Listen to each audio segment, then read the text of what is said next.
Una de las enfermedades o patologías muy comunes en pacientes hospitalizados y en pacientes que no están hospitalizados es la falla renal aguda.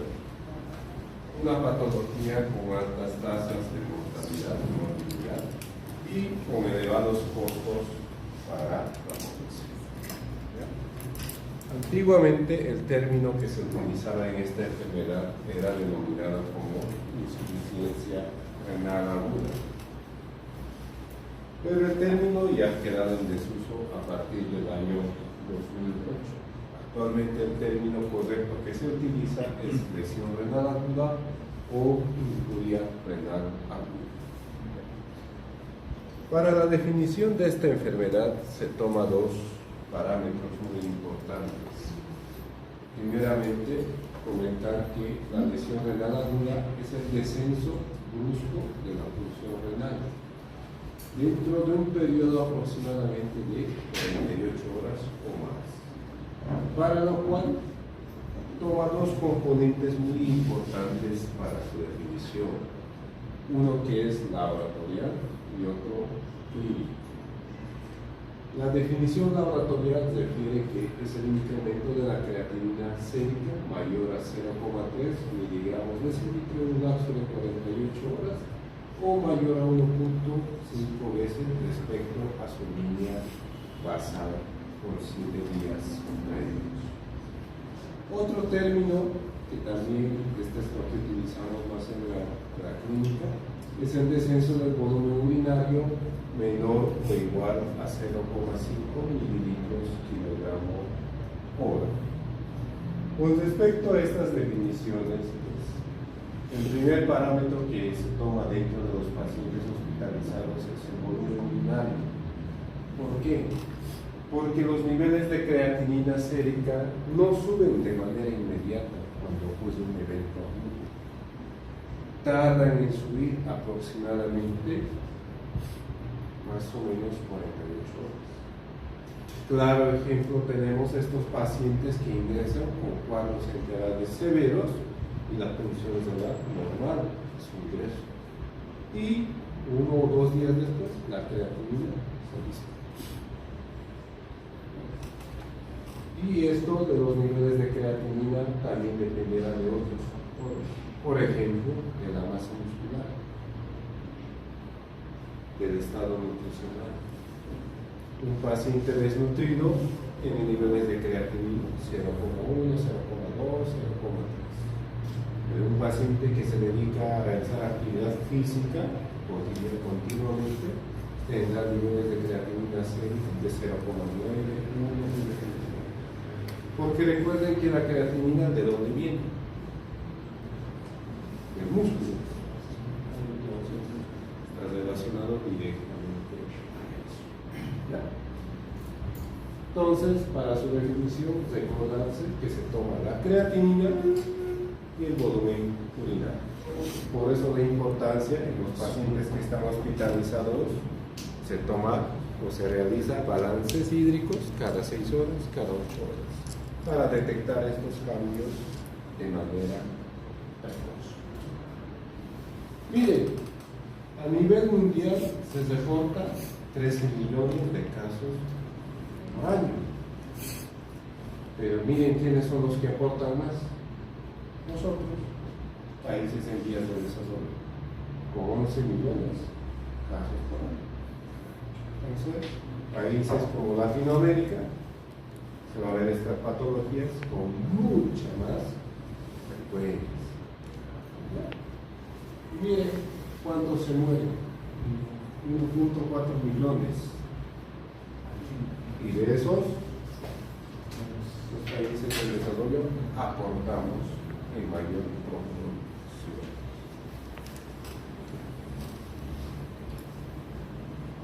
Si el paciente está hospitalizado, la incidencia es alta, de 4 por cada 1. Es obvio, ¿no? Un paciente cuando se hospitaliza para una patología grave. Y eso incrementa. Paciente que ingresa a terapia intensiva, independientemente qué patología tenga, 60% de que te hagan paliación. Y los pacientes que vienen a la consulta externa, resfrío, infecciones urinarias, diarreas, un 5% de que hagan paliación. Entonces, cualquier paciente que veamos tendrá que ver la sospecha.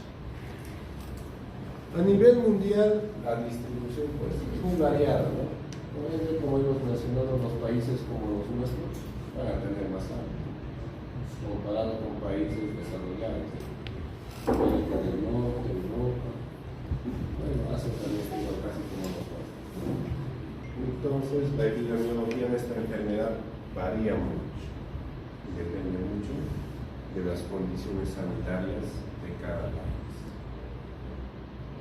Dentro de la etiología de esta enfermedad, se lo divide en tres grandes grupos para su entendimiento, para su comprensión. Un componente presrenal que refiere a volumen. Cuando escuchen lesión renal aguda presrenal es porque le falta volumen. Y causas de pérdida de volumen, vómitos, diarreas, choque hipovolémico, las quemaduras, las diabetes insípidas, las poliurias posobstructivas. Entonces, presrenal, falta agua o volumen, bien se acabó. Y es la más común en pacientes. Otra patología pues será pues la que compone los componentes intrarrenales, o sea, componentes que pueden ser afectados por el virus. ¿Y qué componentes tiene el riñón? Dijimos, hay un glomérulo, ¿verdad? Hay un túbulo. Y el glomérulo y el túbulo están fijados en el intersticio, ¿verdad? Entonces, si se inflama el glomérulo, va a ser un intrarrenal. Si se lesiona el túbulo, se hace un intrarrenal. O si se inflama el intersticio, como en el caso de las nefritis, pues será una lesión renal aguda intrarrenal, porque está afectando los componentes propios del riñón. Y por último, no menos importante, la posrenal. Posrenal hace referencia a procesos obstructivos en la vía urinaria. Por ejemplo, causas de obstrucción en adultos mayores de 45 años, ¿cuáles? Próstata, hiperplasia prostática benigna. Cánceres, cánceres ginecológicos u otros cánceres metastásicos también pueden obstruir. Litos o litiasis también pueden obstruir. Entonces el término posrenal hace referencia a obstrucción. Esta definición o esta clasificación es muy importante. ¿Por qué? Porque si la etiología es una presrenal, no lo vas a tratar como es. O si es de esta, no la vas a tratar como es. Entonces el tratamiento de la lesión renal aguda depende de la causa. Entonces no hay una receta que diga, si tiene lesión renal, haga esto. No existe, porque el primer paso será determinar la causa. ¿Ya? Dentro de las causas presrenales se dividen en dos grandes grupos: los que son por descenso de volumen, mencionamos, ¿no? Hemorragias, diarreas, quemaduras, poliurias. O debido a que la cantidad de sangre que le llega al riñón es menos, pero el volumen sistémico sigue igual. Y esa distribución anómala se debe a qué? ¿Quién bombea la sangre? Corazón. Entonces las fallas cardíacas se pueden llevar a esto. Cualquier paciente que tenga sepsis, choque séptico, tiene mala distribución de sangre hacia los órganos secundarios. En este caso, el riñón es un órgano secundario. Entonces, la cantidad de sangre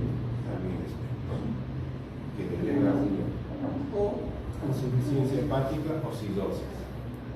También provoca una distribución menor de volumen sanguíneo hacia arriba. Todo eso que genera en el cuerpo, que se liberen catecolaminas, ¿verdad? Las catecolaminas, ¿qué finalidad tienen? Aumentar el flujo sanguíneo hacia órganos vitales. ¿Cuáles? Cerebro y corazón, ¿verdad? Y entonces la cantidad de sangre que llega al riñón es cada vez menos. Y si llega menos sangre, se filtra menos, se depura menos, ¿verdad? Y esa depuración pues genera mecanismos de regulación, como la producción de prostaglandinas, que tiene por finalidad aumentar la sangre que le llega al riñón. Pero recuerden, ¿no? Cualquier paciente que está chocado y fiebre, ¿qué le damos? Un antiinflamatorio, ¿verdad? Y esto se elimina. Y perpetuamos más allá. También existen mecanismos de regulación mediante la producción de angiotensina y la regulación iónica. Pero el estímulo persiste y el descenso del filtrado glomerular persiste bajo, ¿no? Y termina en una falla.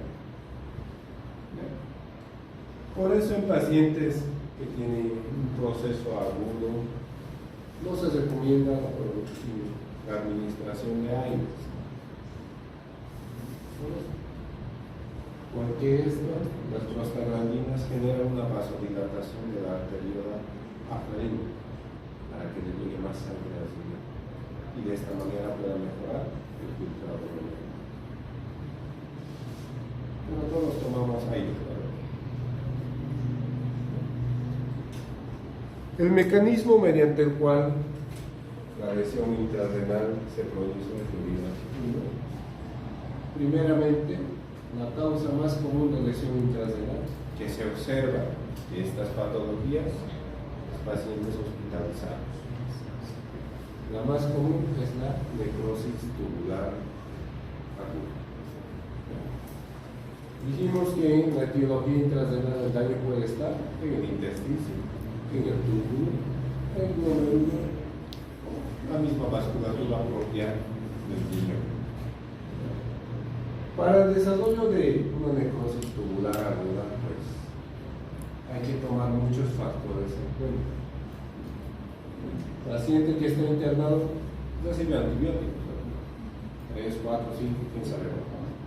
Y la mayoría de estos antibióticos son nefrotóxicos.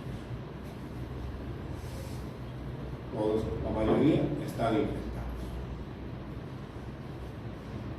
Y en la mayoría generalmente el aporte de líquidos disminuido o por la mala distribución, menor cantidad de sangre hacia el riñón.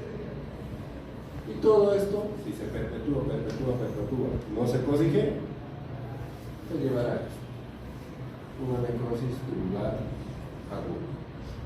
Y cuando llega a esta entidad, que es la necrosis tubular aguda,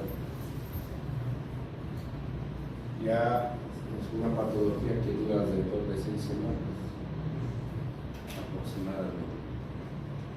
Durante esas 6 semanas tal vez puedas necesitar terapia, dialítica. Otras causas, por ejemplo, de lesión glomerular, pues ya las vimos. Una glomerulonefritis posinfecciosa, un síndrome nefrótico. También recuerden que el riñón puede tener malformaciones. Un riñón poliquístico, una displasia renal, y también pueden causar eso. Y los procesos vasculares, tenemos cualquier proceso inflamatorio del vaso sanguíneo, que se llama eso, vasculitis. Un síndrome hemolítico urémico, pues, es una microangiopatía que afecta a los vasos pequeños. Y cualquier proceso de trombosis.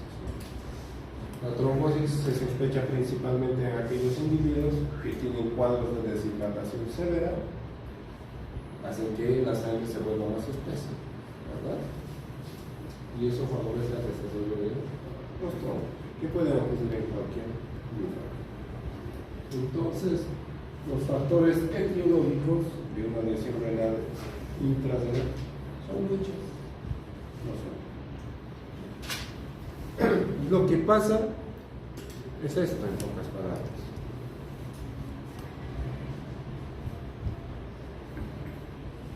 Esta es la arteriola aferente, es la que le lleva la sangre hacia el riñón. Se filtra y después la sangre filtrada pasa por la arteriola eferente, ¿verdad?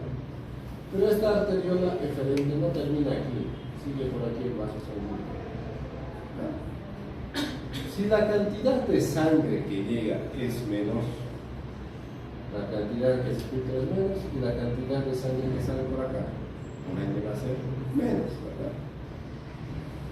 Y recuerden que esta sangre que viene acá tiene que llevar los nutrientes, ¿verdad? Porque estas células necesitan alimento para vivir. Entonces, si tú le quitas la comida, pues las células de acá van a ser apoptosis, ¿verdad? Y una vez que hacen eso, se desprenden y las células muertas no tapan. Y eso es lo que ocurre en la necrosis tubular aguda.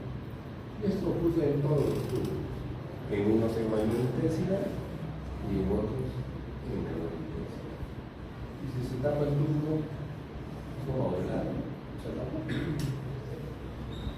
Y este proceso de reutilización dura pues 4 a 6 semanas va a tardar. Y eso va a depender de la gravedad. Hay algunos pacientes que van a recuperar y otros no.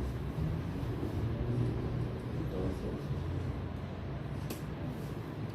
dentro de la etiología postrenal comentamos que es obstrucción.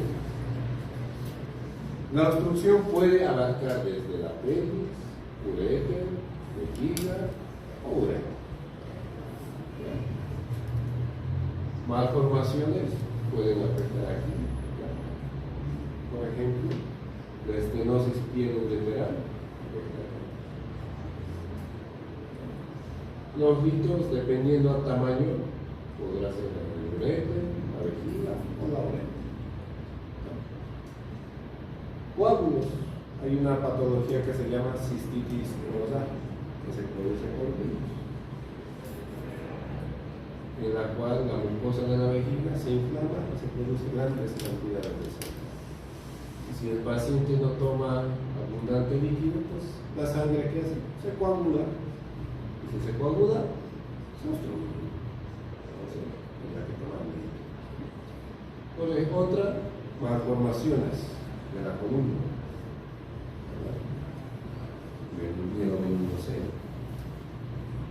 vejiga neurogénica. Esta vejiga neurogénica puede ser primaria o secundaria.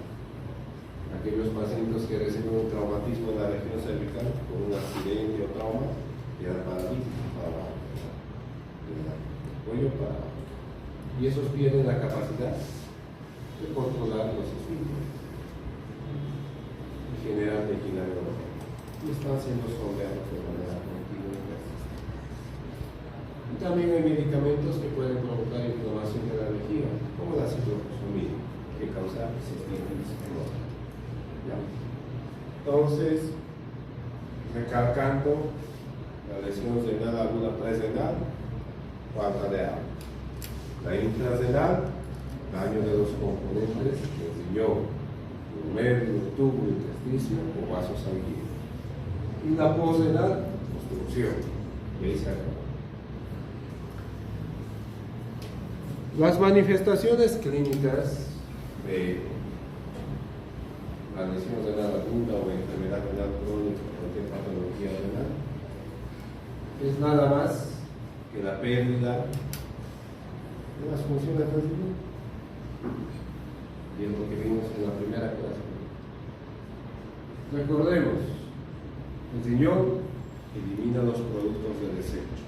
¿Y cuáles serán esos productos de desecho? Dijimos, urea, creatinina, ácido úrico, principalmente. También dijimos un poco de amonio. Entonces, si no se eliminan, pues se va a tener, a ver, urea, la creatinina se va a subir, el ácido úrico se va a subir, ¿verdad? Otra función muy importante del riñón era que regulaba el volumen sanguíneo. Si tomábamos mucha agua, saca más agua. Si no tomamos agua, nos retira. Entonces, en el caso de la falla renal, pues no puede eliminarse el excedente de líquido. Entonces se retira. Y cuando se retiene el líquido, ¿qué pasa? Aumentamos el peso, el edema puede avanzar hasta una anasarca. La anasarca también puede llevar un edema agudo del pulmón y fallece. Y recordemos también que si retenemos, normalmente nosotros funcionamos aproximadamente con 5 litros. Cuando se retiene, pues el individuo tendrá 7 litros, 8 litros. ¿Y eso qué va a hacer a la presión? Lo va a subir. Hipertensión. ¿Verdad? También regula el estado ácido-base. O sea, reacción al bicarbonato y elimina iones de hidrógeno. Si perdió esa capacidad, los iones de hidrógeno se retienen en el cuerpo. Y esa retención va a generar acidosis metabólica. Y la gravedad de la acidosis dependerá de la gravedad de la enfermedad. Regula todos los electrolitos del cuerpo, todos, sin excepción. Entonces, en estos pacientes probablemente tengan una hiponatremia, un sodio normal. Tendrán hipercalemia, hipocalcemia, hipermagnesemia y hiperfosfatemia. También comentamos que a través del sistema renina-angiotensina-aldosterona regula la presión arterial. Entonces, en estos individuos cursan con niveles altos de renina y la renina pues eleva la presión arterial. Entonces estarán hipertensos. Otra función muy importante era función endógena, producción de hormonas. Y esas dos hormonas son la EPO, que es la eritropoyetina, y forma parte del metabolismo de la vitamina A. Pero recordemos que en pacientes con falla renal aguda no va a haber anemia. ¿Por qué? A menos que la causa de la lesión renal aguda sea una hemorragia, ¿no? Pero generalmente no hay. ¿Por qué? Porque ¿cuánto vive un eritrocito en el cuerpo? 120, ¿no? 120 días. Entonces, en un proceso agudo, esto va a estar alterado. La anemia ya es un dato más de una enfermedad renal crónica. Pero, como decimos, si la causa no es una hemorragia, claramente se va a ver.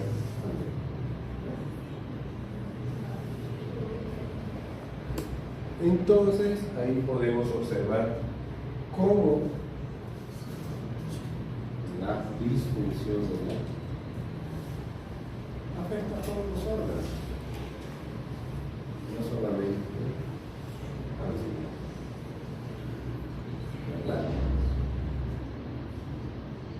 La uremia, ¿qué creen que hace? Es una toxina canina para el cuerpo. En el sistema nervioso central puede generar convulsiones, puede provocar sangrado. Cuando empieza a detenerse agua, ¿dónde creen que va esa agua? Los pulmones, el abdomen. Los pulmones se llenan de agua y hacen un edema de ruido de pulmón. Y es por eso que escuchan ese término de se murió en sus propias situaciones, o se ahogó. Por eso, porque el agua se llenó y no supimos cómo sacar. A la vez, el líquido también va al hígado disfuncional. A nivel óseo, altera las respuestas inmunitarias. O sea que las respuestas inmunitarias ya son menos efectivas. El líquido excedente también se retiene en la cavidad abdominal, lo que llaman término de acides. ¿Y qué es lo que tenemos en la cavidad abdominal? Intestinos. ¿Qué tienen los intestinos? Materia fecal. La materia fecal, ¿qué tiene? Bacterias y productos de desecho. Y pues se imagina, agua y materia fecal provoca translocación bacteriana. Hace que las bacterias que están en el colon salgan. Y pues el corazón ya no trabaja con 5 litros, ahora trabaja con 8 litros. ¿Qué va a hacer? Falla cardíaca. Recuerden que para la función del corazón se necesita electrolitos, y uno de ellos más importante, potasio. El potasio elevado así. Entonces, alguno de los órganos vitales, como pueden ver, y pues está estrechamente relacionado con todos los tejidos y los órganos del cuerpo. En la literatura van a encontrar varias clasificaciones. Tenemos el Zifre, el Aki, Carillon, la única finalidad de todos esos índices que vienen ahí es para ver la gravedad, no sirve para otra cosa. Obvio que mientras más alto, más grave, mientras más bajo, menos grave. Solo sirve para eso todos estos parámetros. Y toman estos dos componentes, ¿no? Hay 3 componentes: creatinina, y de la creatinina sabe filtrar y el volumen. No tiene mucha utilidad esto en la práctica.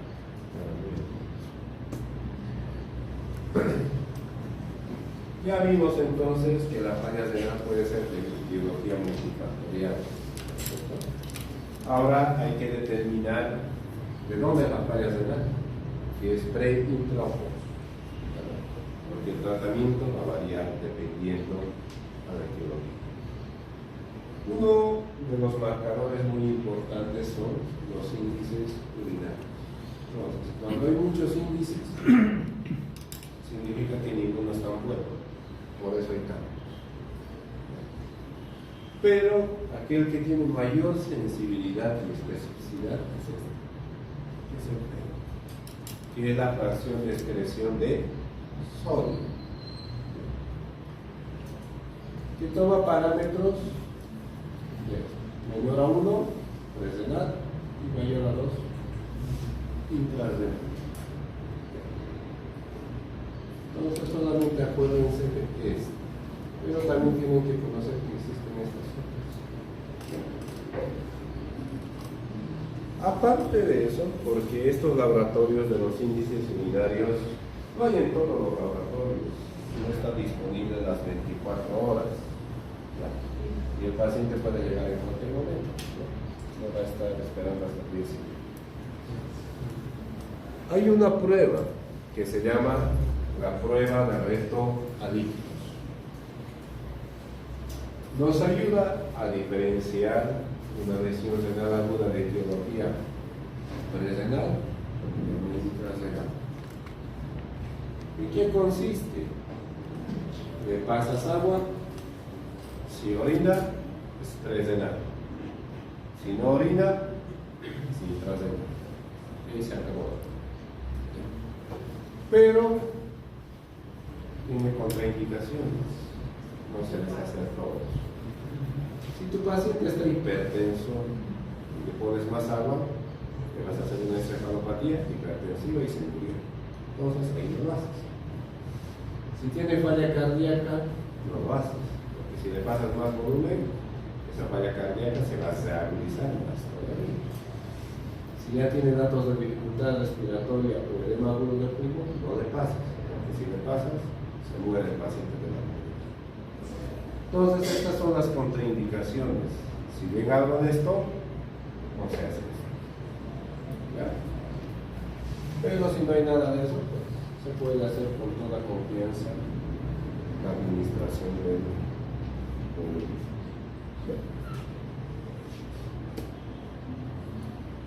Con respecto al tratamiento, hay que tomar primero en cuenta esto. A tu paciente le falta agua o le sobra agua. Y para eso hay que realizar una anamnesis y un examen físico detallado, ¿verdad?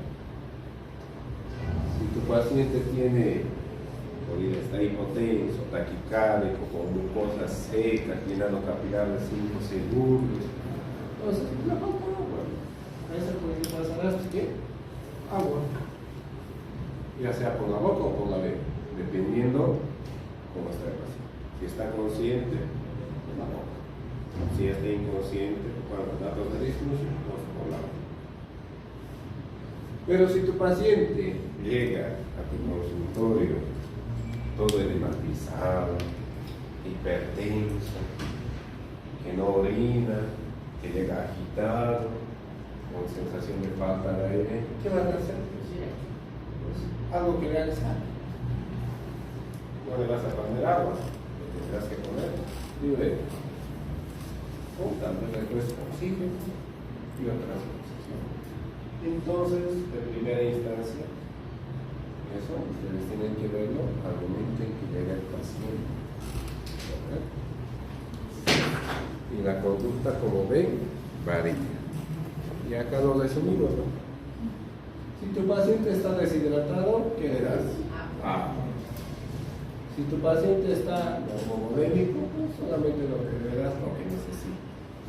Si tu paciente está hipervolémico, pues le quitas el agua y tendrás que sacarle el agua, ya sea con diuréticos o esto que se llama las antídotos.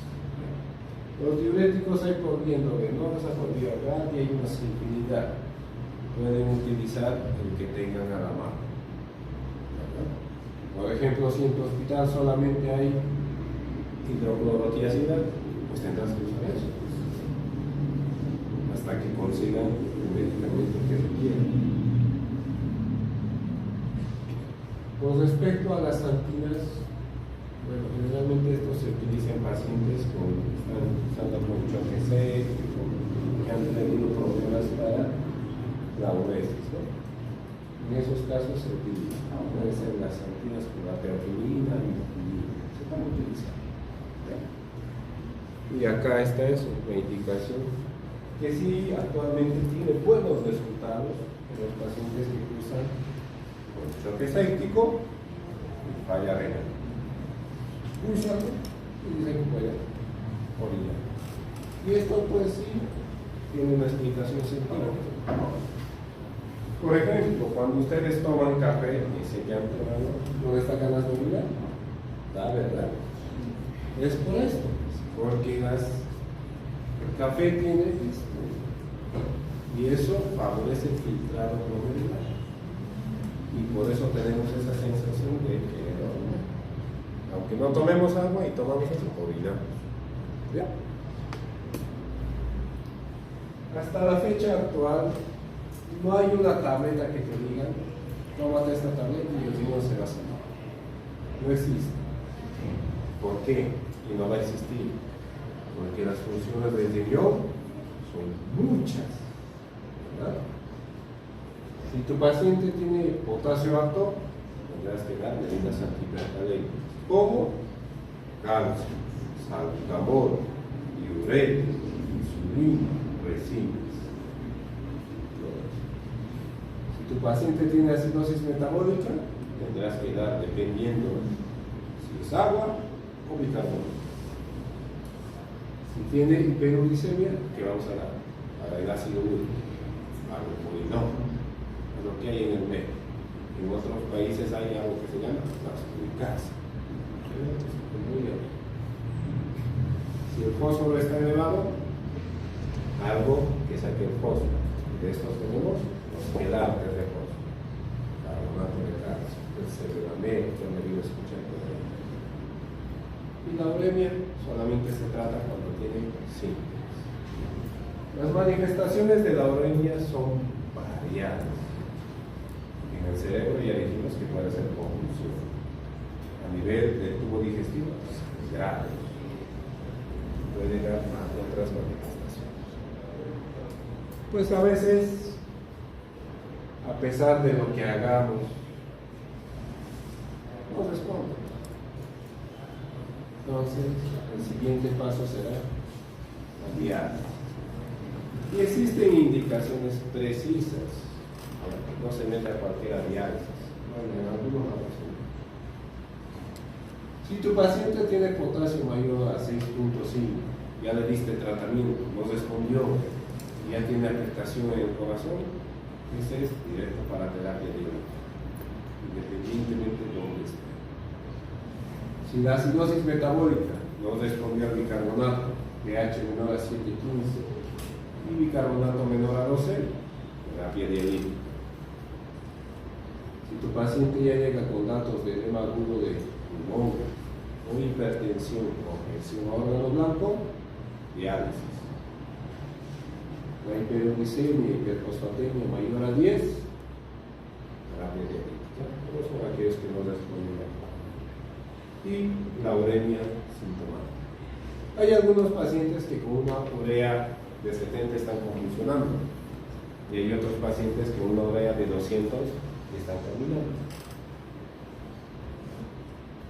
Eso depende ya mucho de la adaptabilidad del ser humano. Y dentro de las terapias de sustitución hay varias. Si tienes diálisis peritoneal,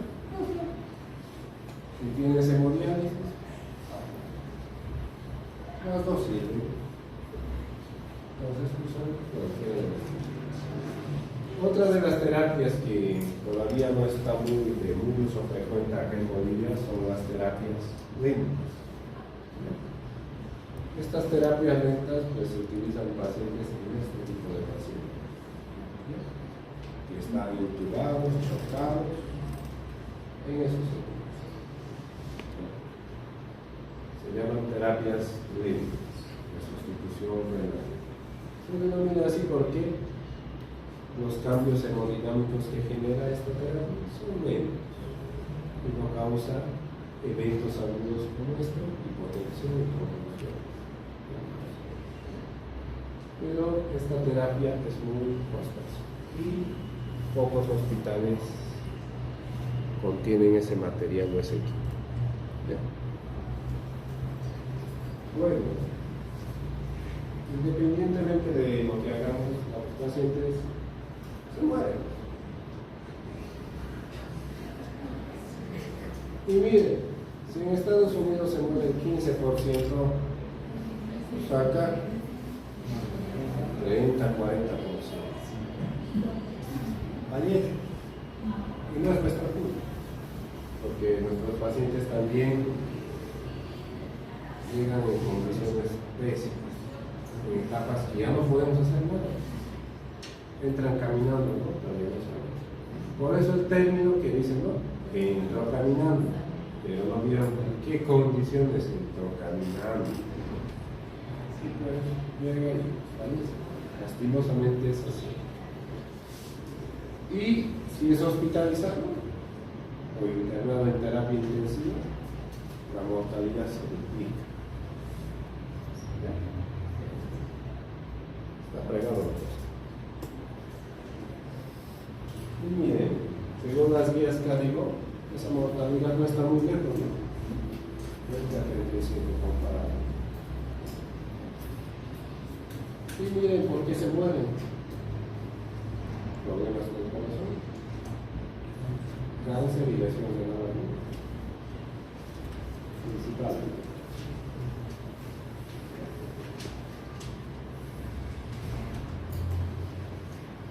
Nos puede dar falla renal y recuperar, ¿verdad? Miren, pero la vida del Señor disminuye. No queda ahí. Y esta reducción de la vida útil del Señor varía. Si el evento fue muy agresivo, el daño es más severo. Si el evento fue algo leve, el daño es menor. Y la vida útil disminuye. No sabemos cuánto, pero disminuye.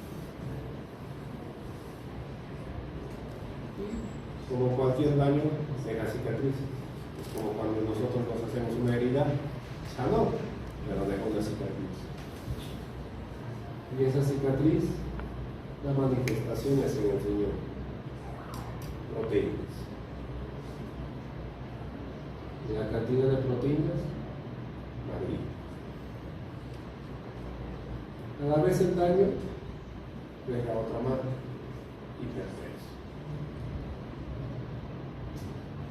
Y pues mire, aumenta el riesgo de que falla cardíaca, infartos y así.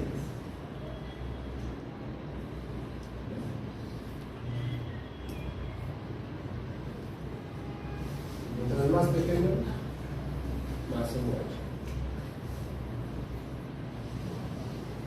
Mientras más bajo peso, más se muere.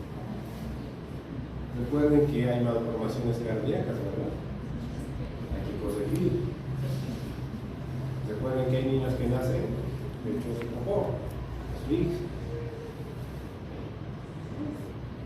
Es la pena. Y hay varios estudios, ¿no? Este, por ejemplo, pacientes que cruzaron población de la laguna intravital, miren, la mayoría quedan hipertensos. Algunos no recuperan al 100% de la función renal, terminan con algún grado de enfermedad renal crónica. Autoinmune, algunos su riñón empieza a funcionar y otros no se sienten. Entonces todo eso tiene que ser valorado. ¿Preguntas o dudas?